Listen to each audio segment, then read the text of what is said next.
Ladies and gentlemen, I introduce Chris Madden. Chris Madden is a former head of content at 20VC, the podcast that started it all for me. An 18-year-old who turned into a $150 million fund, and you grew it from zero to hundreds of thousands of followers on many of the social platforms. And right now, you just hosted Imagine AI, a massive AI conference interviewing the biggest AI experts and creators. But before we dive into all that, I would love to ask, who is Chris Madden in a couple of sentences? Who is Chris Madden? Well, there's a pre-pandemic Chris Madden who was a world-traveling international teacher, English teacher. And I've traveled to 60 countries. I've lived in 4 countries besides America: France, Thailand, South Korea, and China. And then I was in China with my wife when the pandemic hit, and everything changed. We went from China to South Korea, where she's from. Then we went to America, where the pandemic followed us there, and we stayed there for 2 years. And during that time, I started listening to a lot more podcasts. So today, I am a clip-making podcast extraordinaire who's also launched an AI conference, Imagine AI, and we just kicked off our first event that was in Las Vegas last week, and it was a huge success. 600 people came, rave reviews, and it just feels like just up from here. So Lovely. And just talking about Imagine AI, the origin story, if I'm correct, is you were at Elon Musk's wife's party, and then you met your co-founder. Right. What was the story like? Well, when I was starting to listen to podcasts, it was the All In podcast that really struck a chord with me. And they had it was 4 guys, they're experts in their fields. One's ex-PayPal, one's ex-Facebook, one, sold his company for $1 billion. And the other is a podcast OG. He's been podcasting for 25 years, Jason Calacanis. And they had this open format, weekly podcast. And the magic was that they opened it up to the fans. They encouraged fans to do whatever they wanted with the content. They had merch stores and whatever. And I was, they weren't on TikTok, and I knew how powerful short form video could be. And so I just started, screen capturing their podcast and doing the best clips and putting them on TikTok. And I started a fan TikTok account of them. And quickly, it was a hit from day one, basically. And I just kept at it, 1 or 2 videos a day. Within a month, 30,000 followers. And and so I had the Twitter account too, and, got in touch with them. I got in touch with these, guys that I was, they were my idols basically, and they were talking with me. And, I kind of realized that there was a service here. There was, providing short form content to drive discoverability and bring people to the long form content. And my friend and I started a business specializing in that short form video. And it was there that we got in touch with Harry Stebbings. Harry Stebbings was looking to get into video, and he saw what we were doing with All In Podcast, and he gave us a chance. And it was, our first video got 150,000 views for him. Wow. It was, so he saw we could do it, and it was off to the races. So it was 2 years working with Harry, and we recently left ways 3-4 months ago now. And right after leaving, started my efforts on Imagine AI, as well as our media agency. And so I'm actually doing like 3 things right now. I've got the media agency where I still make clips for top podcasts. I've got the Imagine AI conference, which I'm hosting the podcast for that conference, Imagine AI podcast. And I'm starting a 3rd thing soon here too, which is Good Future Academy. It's online community for lifelong learners, teaching them the skills of how to learn English and learn other valuable skills as well. And there's a podcast on top of that too. So it's always about podcasts. That's what, there's something democratizing about podcasts that me and you can sit here, record some video, and then a few days later, it gets put out on the internet for anybody to enjoy, anybody to watch and learn from.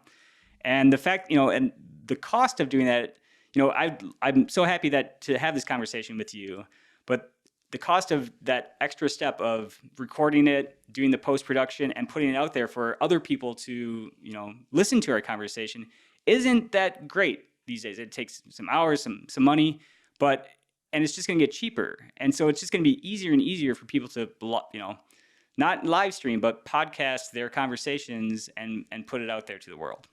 like it's just like I'm interested and we're on the same wavelength of this podcast. And I'd love to go more in depth into Imagine AI, what it is and what's the mission. The Grimes rave party at the All In Summit. I made clips for the All In podcast, got invited to the All In Summit, which is their conference that they host annually. And it was there at the last night in 2023. They had these like wild parties in the evenings, and it was Grimes rave party. So this is Elon Musk's girlfriend. He's got some kids with. Was Elon there? There were reports. It's funny because like everyone's like, is Elon here? He was like on. He teleconferenced in to speak earlier that day. So we were thinking maybe he flew in, maybe somewhere in the crowd or somewhere backstage or something, and that's still a mystery. Maybe he was there. But yeah, before the party kicked off, it was just a guy at a table that was like in the corner, and he seemed like an approachable guy. Went over to start a conversation. It was Steve Metcalf who told me the idea of his plan to launch this AI conference called Imagine AI Live, and getting the best kind of cross vertical, since AI is affecting everyone basically in every industry. This like kind of cross industry conference, bringing experts from all these different fields together, and really giving people a plan to bring AI into their business. And the catchphrase is, learn more in 2 days and you'll learn in 2 years with AI at Imagine AI Live. And, he kind of pitched me the idea, and we got in talks, kept talking months later. And then, it was after I left 20VC that I signed on and became the first co-founder of Imagine AI Live. And talking about AI, what are you excited about AI that makes you do all this? Yeah, and AI has been on my radar from, when working at Stebbings. At 20VC, Harry would interview lots of different AI founders and people working in AI, and hearing them and the excitement and like the wonder, it's like just of where this is going. And also on Twitter, what's great about Twitter X is that you get the best of the best, like kind of talking and open sourcing their information, and it's just the direct pulse of where AI is and people's thoughts on it. That's why I wasn't on Twitter, until 3 or 4 years ago, but I'm really happy I'm there because it just feels like the front page of the internet and the zeitgeist, if you will, of where technology is. And for me, AI just the ability for AI to help people individually and everyone individually to learn more and to do more. It's like this equalizer that will raise everybody up. And I think that the more people that sign on, it's not even sign on, just try out the tools and see for yourself that it can benefit your life. And once more people do that, it's just going to help everybody. It's going to lift everybody up. But at the same time, it's going to cause lots of disruption and craziness. And, you might as well be paying attention to it and trying it out versus just, shunning it, keeping your head in the sand, because you'll be better off for, using this amazing, powerful tool that's growing exponentially. And it's hard for our linear minds to really comprehend all the fast changes. And I'm just trying to keep up with it, as a curious person that's, sees the potential. So that's where you imagine AI to be at. It's this weird dichotomy of this part of it is scary, but part of it is really bright. What would you say are the greatest examples right now of how AI is being implemented that shows the power of AI at the moment? Yeah, so I've interviewed 19 people for my podcast, Imagine AI podcast, in the last 3 months. And it's really just it's such a time saver with meetings, post meetings. You have the AI summarize all the notes and disperse that to your team.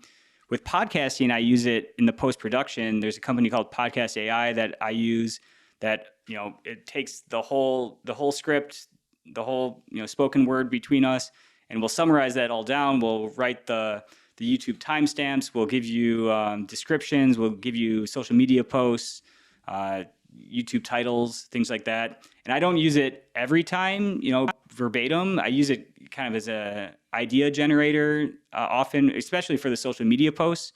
But I use the YouTube timestamps, and that saves me 30 minutes, an hour every time. Because otherwise, I'd be me going through there like, okay, what's a good logical way to break this hour-long conversation down, and what do I title it? And now, and certainly as I start doing more of these, it's just a really quick way to get it out there. I think that also AI, just from a learning perspective, and it's revolutionizing school, and all these teachers are worried about it because kids are just going to ChatGPT to get the answer, to talk out the answer. And it's something that people have to get used to, that you've got this tool that you can ask questions to, and you never have to say, I don't know again. You can just ask ChatGPT and it'll tell you in a very logical, condensed way. So, you just have to try to keep up with it and and what's also exciting about AI is that it's changing so much and so quickly that if you jump in today when you're listening to this podcast, you're going to be at the same field as all these experts and everything, because it's new for them too. It's new every day, all these, advancements that are happening. What are you scared about in AI, would you say? Are there fears you have?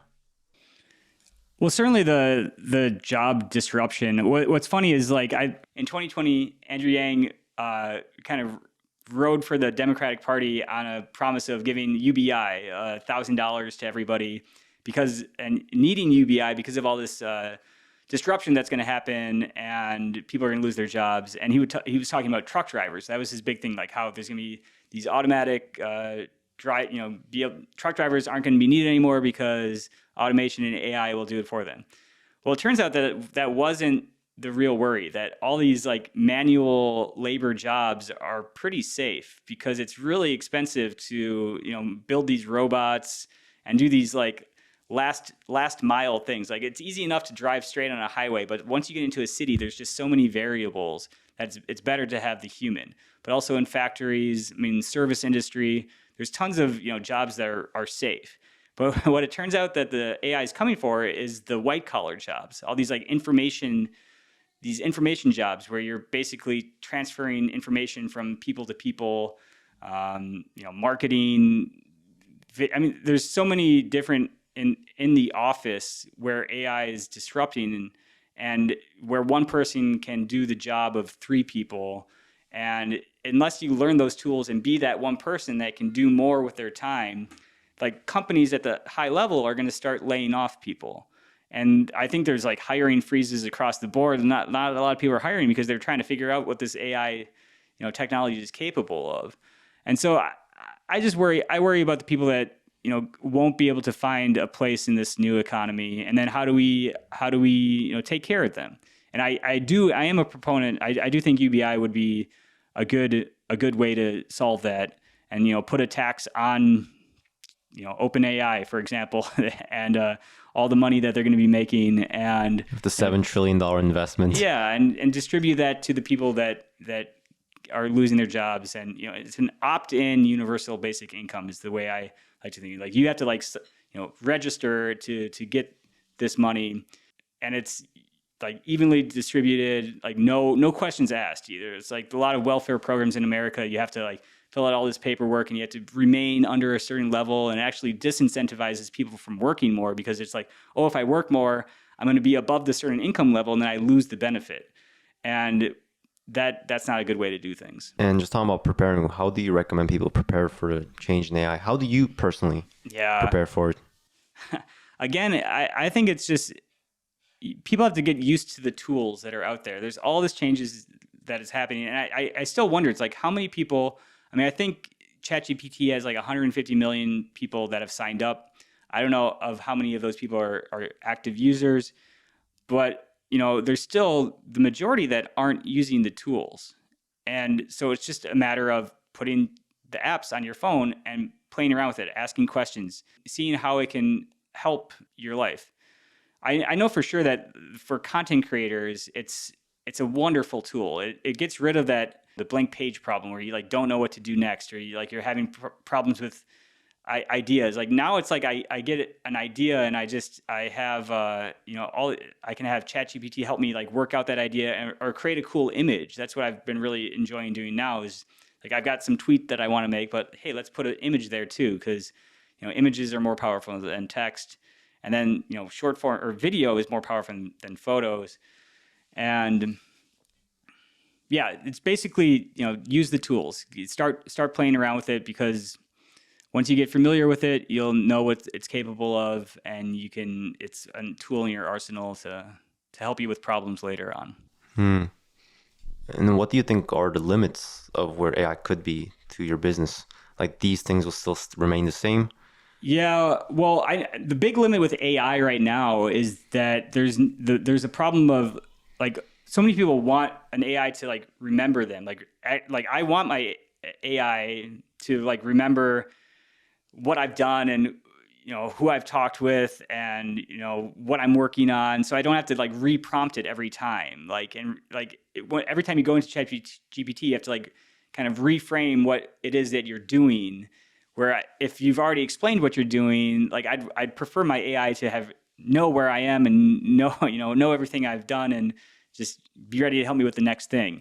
And that's actually a really hard technical problem, and it's an expensive problem that, like, all the companies haven't figured out yet, because it costs so much you basically have to build, like, a unique language model for each individual, and that's a really expensive thing to do. So that's one of the technical problems that they've still yet to solve. And there's hope that, as things progress, that will be solved, so that we each can have, like, a personalized AI that's our personal assistant that knows us very, very well. Another thing is, right now you have an education company and also you're an AI. How do you think, because this is something I'm really interested in, how AI and education will mix and what it'll enable? Because we're also talking about teachers. Yeah, well, and this goes to the problem that I just laid out. Like, in the future, like, if an AI knows learning another language, if an AI knew exactly where my Korean level was and the words I knew, the grammar structures I knew, and could just help me in the zone of proximate development, just push me a little bit further, refresh the stuff that I have and push me a little bit further, that would be great. But right now, it's not at that level yet. But thinking more broadly for education, all of these, individual students in the classroom, they're all at different levels. And to have an AI that can help individual students progress because they know what they're capable of and what they've already learned, that's going to be an amazing unlock for education, for world levels of education. In an education setting, if you're a teacher, a one-on-one is like 3 times better than a one-on-two. And the fact is, this AI will enable that tremendous amount of power. Yeah, it's a hard thing too, because from the teacher's perspective, there's a lot of problems in America of, like, too much screen time. Like, and a lot of schools brought in these tablets and stuff and all this, like, online learning. And now I hear stories of, they have this phone policy and kids are just on their phone all day, like TikTok, and it's just shortening attention spans, and they're not actually, it's like you have to learn how to use these tools, and it's a really hard thing to do with young kids, and you have to present it in a good way, and then it's got to carry on to at home too. So, like, the parents have to know how to use these tools too, because there's tons of studies out there that showing that all the screen time is really not good for developmental advancement and knowledge gain. Yet we're saying essentially right now that the solution is more technology, and it's like this interesting thing where, like, how are you going to implement AI and these AI educators and learners into the classroom without it harming them as well.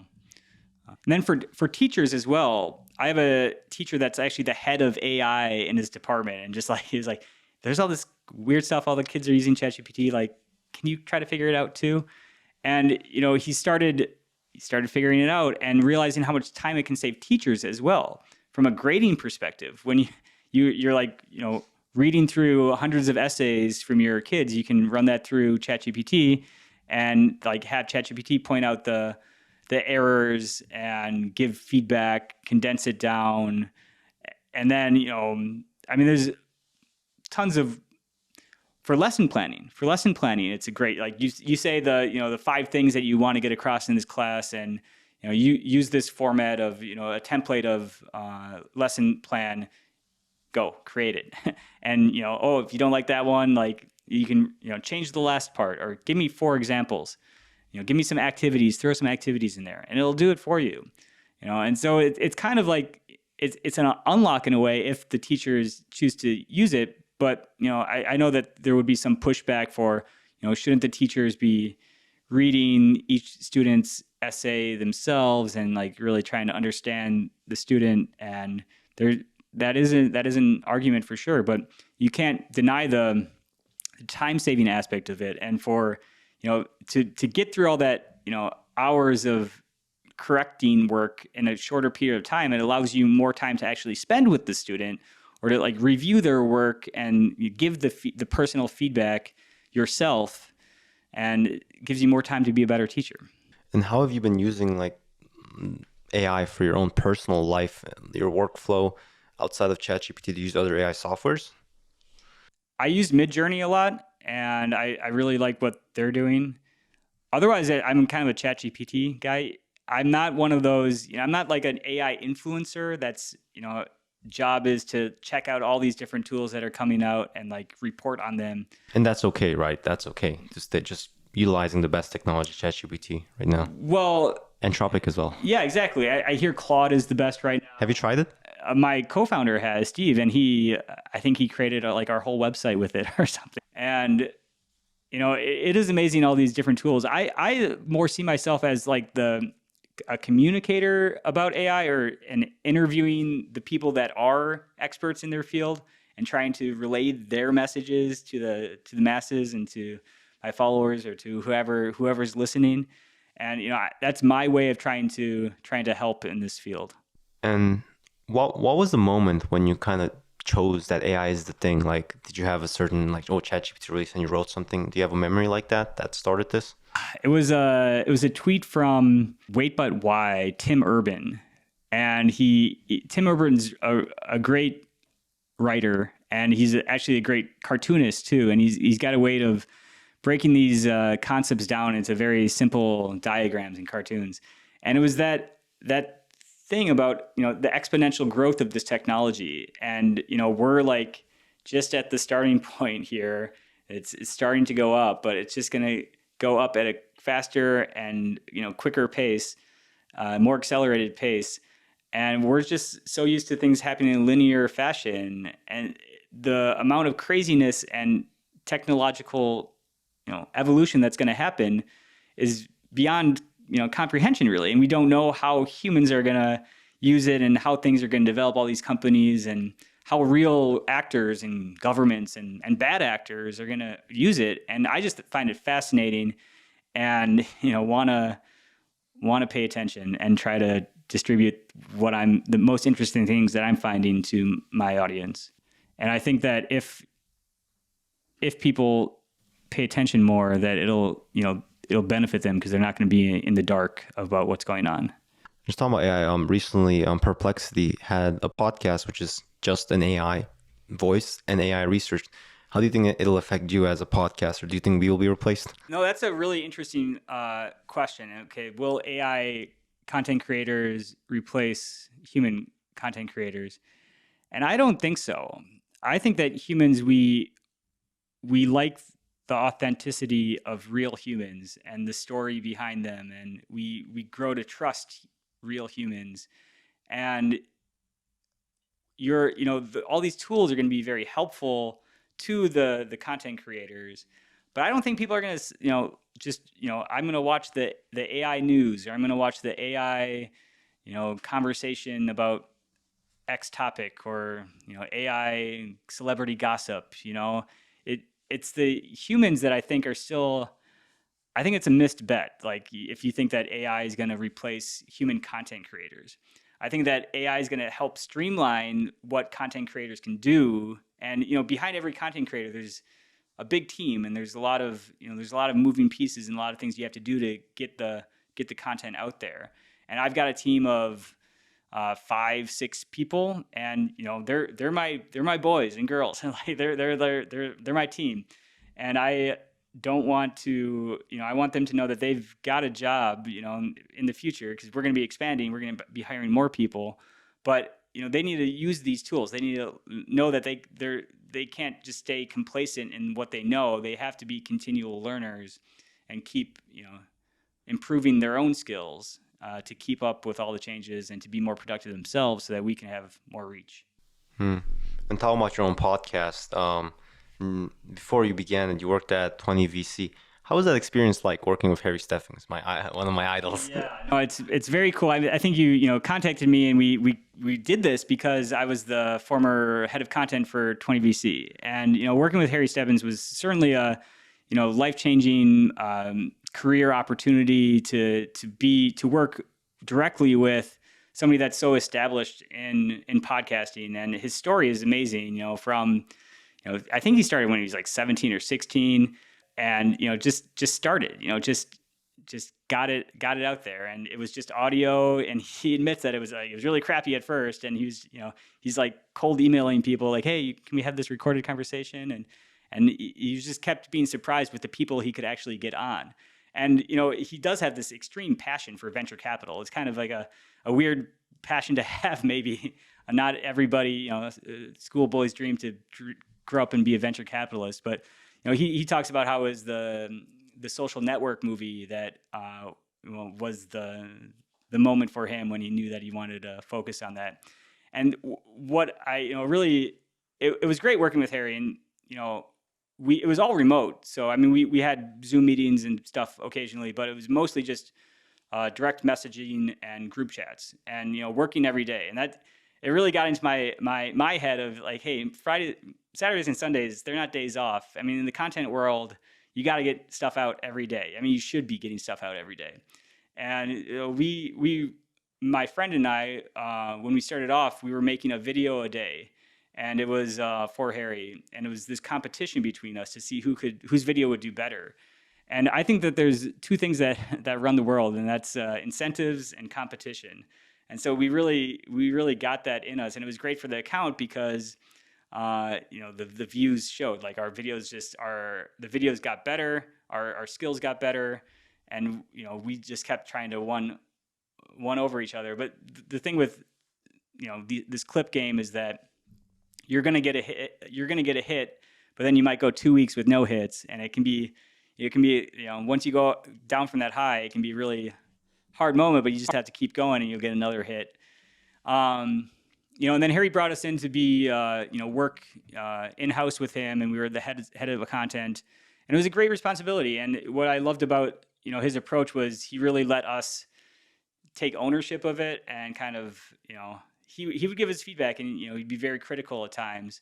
But at the other time, he let us, go with what we thought was best, and that creative control over it's really his content, but he gave us creative control over the clips that we were putting out there, and I thought that was huge, because he didn't like edit our videos, like he didn't like a drafting system where we had to run it by him first.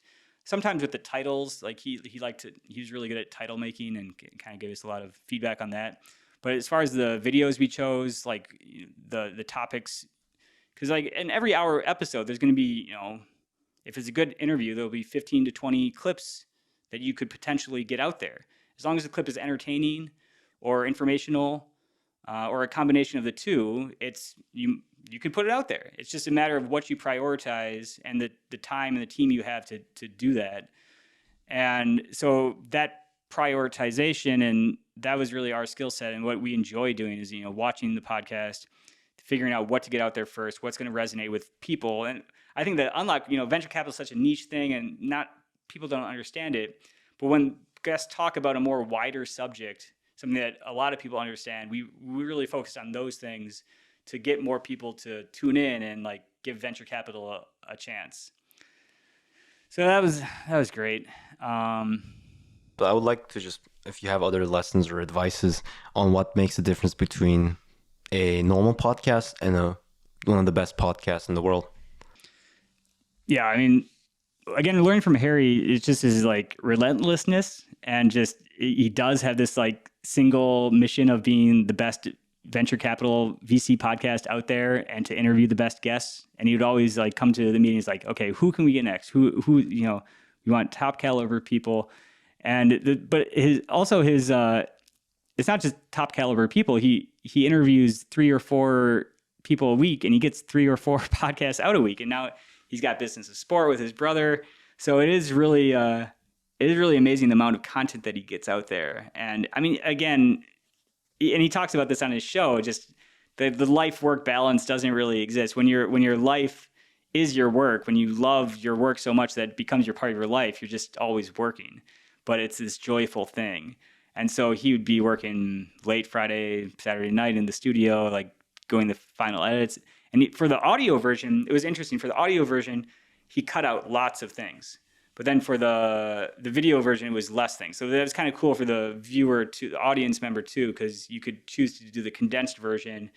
You know, he talks about how like every sentence should bring value. You know, where the YouTube version was more kind of strung out, drawn out conversations, and you could, you know, really, and because you're viewing the person too, you can get a sense of their, I don't know, habits and their who they are more, because you're seeing them, and then we're not cutting as much. So they look for authenticity more on YouTube, and on podcasts it's just more quick, more value driven. Yes. Mm-hmm. Lovely. I'm going to take that home. Write that down. Yeah. What would you say is the unique advantage of content businesses over other types of businesses?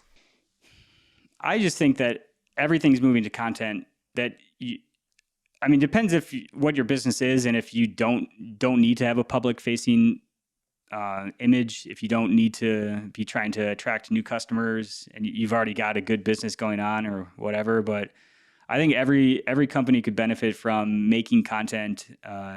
And what's interesting is, like, yeah, you can go on to these business podcasts and have interviews style, or you could just kind of open source your, you know, I don't know, your team meetings or your quarterly like update on how your business is doing, or just, you know, you do need a face. You need a face of the business, somebody that's willing to put themselves out there and talk about it. And again, going back to that authenticity, and that it's humans that are authentic, not AI, and people's, you know, foibles and oddities or whatever, it just comes across more strong, and people make connections to that. And so if somebody in your business is willing to put themselves out there and, you know, represent the company, I would encourage that as a business owner, and like create these channels across different platforms and talk about your business, and, you know, daily vlog and things like that, and just to hold yourself to a reasonable goal. You know, if you don't have time, or, you know, once a week, try to make one piece of video content a week, you know, and it can be short form, just a minute long, something, and put it out there, and people will resonate with that. Moving on to a more personal note, you have a child, a daughter, because she was born in the peak of AI, and have you thought about that? Yeah, a lot. And just, you know, we're careful. Again, going back to the screens, we try to avoid having screens around our daughter. Our daughter doesn't like watch YouTube or anything. She's Lovely. a year and a half. But at the same time, she sees that her parents are on their devices a lot, and this like precious, and then walking around, everybody has their phone, this precious device that must be so valuable because it's more important than her even sometimes, when the parents are, you know, only looking at the phone. And so, like, yeah, she's trying to grab it out of her pocket. She like will sometimes play with it and stuff, and like we take it away. So it is this thing, you can't even avoid it or hide it. You know, it's this presence. And so I think as parents, you know, it's just that an appreciation for it and an understanding of it, slowly giving her exposure to it. And I personally, like, if there's an AI teddy bear that will be able to converse with her and teach her, and like she can ask questions to it and it'll just answer an age appropriate response back, I think that's wonderful. And I would definitely allow my daughter to have that. You know, I think it's the screen thing, you know, that's, you know, if you're interacting through an AI that you're just talking with and you're looking at a screen, like that's not so good. But if it's like a teddy bear and it's this audio vocal thing, then, you know, it's just like, it's literally the future that we saw in movies, where it's this physical in the world entity that interacts with you and converses with you, and it's not a screen. And so I think that's going to be great. I mean, I think there are already things like that out there. I mean, already you can talk to ChatGPT and ask it questions. So it's just getting that age appropriate thing where, hey, this is a 2-year-old or this is a 4-year-old, and not like going down the rabbit hole of things that it shouldn't know about yet, or yeah. And talking about family, you said working with Tony VC, he's relentless and there's a different kind of culture. You have a family. How do you manage your work-life balance? Yeah, well, it is a hard thing, and talk about that with my wife a lot. And, I talk about the future I'm trying to build and this future that I'm trying to build for us. And I mean, I've definitely that daily thing. I'm kind of always, I always know that I have work to do. And part of this game is that there's always more you could be doing. And so it really, you do need to just kind of section off that time where this is just family time. And, I keep my phone away from me and just stay present. And like whatever's happening out there, it's okay. Just stay present with my wife and daughter. It's important to have those times. Fortunately, my wife knows that I do need to work every day, so I do work every day. But I do, I mean, there are exceptions. But and then setting the routines of like, okay, I'm on bath duty, and that's something I do every day. And and then it's nice working from home because I get to help out whenever needed as well. So there's pros and cons to this life. And you seem to have in the matter of 3 years, you've gone from English teacher and now you're doing short form to working for 20VC and your AI conference. What drives you? I think about that. It's a good question. I think that it's maybe it goes back to teaching and starting off as a teacher and knowing that my time was like helping my students, that if they improve their English level, that they'd be better off in the future because they could secure jobs or kind of enter this international community where you need to know English. And being able to reach more people and be able to teach more people is, I think that's my driving force, is that I don't know. I'm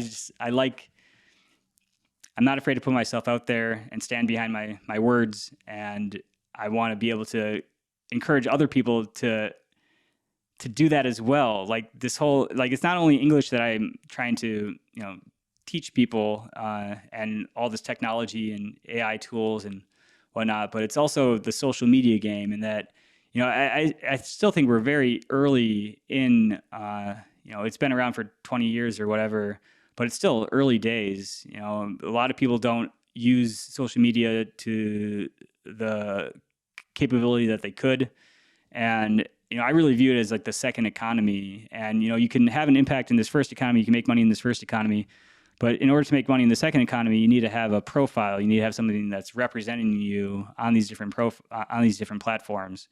And so just getting people comfortable with, writing posts and, putting pictures of themselves out on the scary internet. But it's not scary because everybody's doing it, or not everybody's doing it, but it's this thing where, I don't know, you have to, I read a book, Doppelganger by Nicole Klein, I think that's her name. And it was a super good book. And just this appreciation that like that profile that you have isn't who you are. Like how I'm representing myself on Twitter or Instagram, it's just, it's just a representation of who you are. It's not really who you are. And who you are is in the real world. And then online is just how you're trying to represent yourself to the world. And you're trying to be honest and open, but also you don't say everything. Obviously it's like you don't talk about the bad stuff unless you're, and it's just this muscle memory that you need to build of getting used to writing and taking pictures, posting them, making videos, posting them. I mean, you do have to think about it, and you have to be smart about it, but it's something I'm trying to encourage my followers and listeners to do, as well as take AI seriously and learn about AI, and then realizing that, English is a path to lots of good things in the future, and you can learn English by just listening to podcasts and taking notes. And something interesting I was just going over, you said you traveled to 60 countries.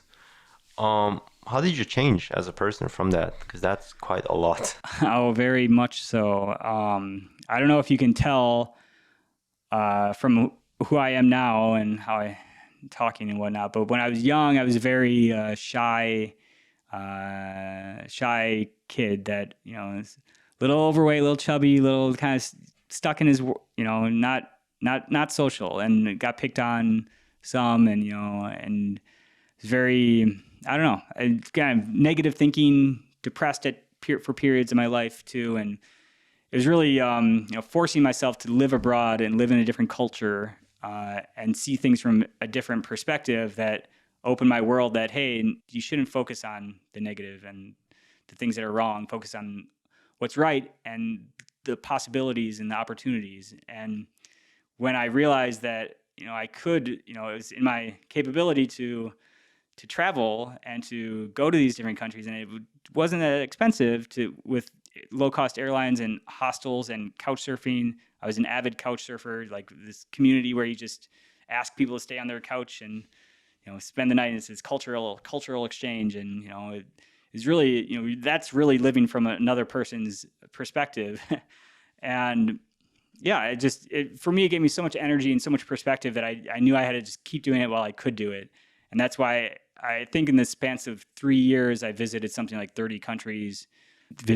I went to Africa on a mission trip into Uganda and helped build a school there when I was 20. Went to Israel and to Palestine for like Christmas. I was in Jerusalem. And then, and after going to all of Europe, I thought like, am I settling down in France? And I'm going to, try to get I spoke French fluent. I was happy there, but I wasn't happy because I saw this, there's more that I could do and see, and that was calling me more. So I knew I went to Asia, and and now we're talking here in South Korea, and I really, really love South Korea. I think that it's an amazing country, amazing people, amazing system that they've set up for themselves, and you can just look out the window at all the tall buildings and everything running on time, and the bureaucracy is pretty smooth sailing, good healthcare. The food is a nice benefit, so delicious. That it's a great country, and it's a great model that others could follow as well. It is a little weird being like it's so foreign being a white person in a Korean predominantly. It's like 98%. Yeah, especially not in like Seoul. Yeah. In Seoul it's more international for sure. Here, most of the day, I don't see another foreigner or like an evident foreigner, And I married a woman that loves traveling as well, so we keep traveling. That's why we moved to China together for a year, and then we've already brought our daughter to. In 2023, we really made up for the pandemic lockdown, and we really fun trip. And then again with the job, I can work remotely, and we never like to think too far ahead, so. I guess this is kind of the opposite. What are your future goals? Because you say you don't think far ahead. Well, one of the things that announcing tomorrow is a new podcast called Good Future Academy, and where I talk about everything I've learned basically and invite, but it's more, the demographic in the audience is non-native English speakers. I actually have a master's in linguistics. And for my final thesis, I did this program where people learned English through content, TV shows, movies, and took notes on the words they didn't know and studied those notes. And it was just like something you had to watch, your favorite, or an interesting show or an interesting movie. And so it doesn't feel like homework. You need to get that motivation in there. And there's just so much interesting content out there. And so as a language learner, if you can find the content that you enjoy and then learn the language through that, it's a big unlock. And I actually did surveys and studies before with a group of young adult Chinese students, and did a survey beforehand, did this program for 6 weeks where they had to watch a certain amount of content, take notes, and then we would talk about it every week. And then at the end of 6 weeks, did the survey again, and like their view on the English language, their confidence in their English abilities, like for every student, it increased.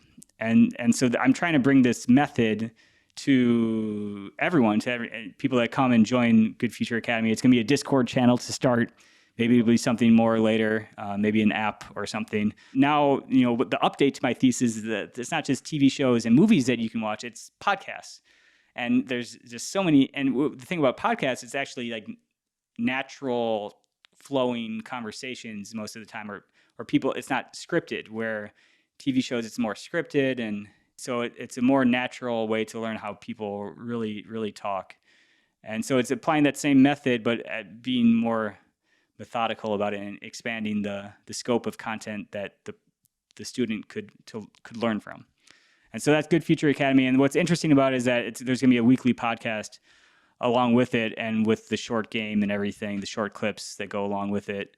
So yeah, I'm really excited about that because, again, what drives me, my mission is just that I can try to positively impact the most amount of people, I would say. Goal is impact on other people. Impact. Through AI and English learning from your master's degree. And it's all around podcasts. Yeah. The key component to everything. Well, podcasts, I still think it's very early days. And you look at the numbers, I mean, more and more people are starting to listen to podcasts.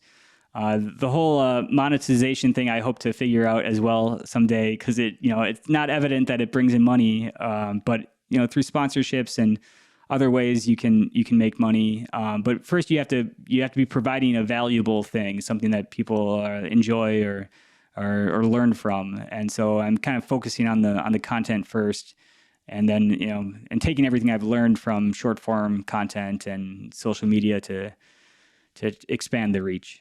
The last question, it's been great talking with you. This is a question I asked all my guests. What would you tell yourself if you could travel back in time to your 17-year-old self? The biggest unlock for me is realizing that other people can't dictate your reality. Like other people's words and their opinions and their perspectives can't dictate how you feel about yourself and what you're trying to do. And so I was stuck for many years of my young life in depressive kind of negative thoughts, and it's just like this downward spiral cycle that just keeps you down. And it's I saw a therapist. I saw somebody to help me with my depression, and he talked about proactive thinking. And is the negative thought you're having, is that thought that you're saying about yourself, is that helping you? Is that helping you, move forward in a positive direction? And if it's no, then you should really, stop thinking that, stop telling yourself that. And it's not easy. It's not easy, but if you try and you try to think about how you're talking to yourself, and really ask yourself, hey, was that thought proactive? Was that something that was productive or positive? And if it's not, hey, you don't need it. You can take the constructive, take it as constructive feedback. There's something there, but it's not, it's not positive. And so it's really just positive, proactive thinking, and believe in yourself. Nobody else is writing your story for you. Nobody else can define who you are other than yourself. So that's a very lovely way of ending it. And where can people find you at? So I'm on every platform, social media platform, except for Snapchat. I still don't understand Snapchat. And it's just Chris Madden. And through Chris Madden, you can find my other projects, Imagine AI Live, where the podcast is Imagine AI Live Podcast. We just passed 500 subscribers. Pretty excited about that. And yeah, I'm really excited. I hope we can talk again and give each other an update in 6 months or something from now. It'd be really great. And Elim, it's very. I'm just so impressed by you that you're a 17-year-old high school student that hasn't even graduated yet, and you're here with this professional setup, and your producer filming this with me. And take the advice from Harry Stebbings, keep listening to him, and just keep at it, and stay determined in your goal. And if you work at it daily, you'll just keep building, and it snowballs from there. And then you're going to be at a point where you're turning down things because there's just so many opportunities coming your way. So just keep at it. Ladies and gents, this was Chris Madden. Thank you for your time. Thank you.